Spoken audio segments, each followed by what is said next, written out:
বেটা তোমরা কোথায় যাবে? নাচ করতে। আর সৌরদীপ কোথায় যাবে? সৌরদীপ ডান্স করবে? হ্যাঁ, তাহলে তুমি কে? তুমি পুলিশ? উরি বাবা, তুমি কে? Police officer? হ্যাঁ, বাহ, তাই?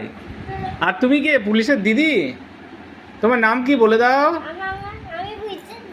তুমি পুলিশের দিদি আর তুমি হচ্ছে পুলিশ অফিসার। তুমি একটা ডান্স করবে বাবা? তুমি কি ডান্স করবে? হ্যাঁ, দেখো পুলিশের সাজটা দেখে দাও। Police officer. হ্যাঁ, গান করবে? কি গান করবে? কি গান করবে বলো একবার? একবার বলে দাও তো কি গানটা। পুরোটা বলো, বলো বলো, পুরোটা বলো, হাত জোর করে বলতে হয়।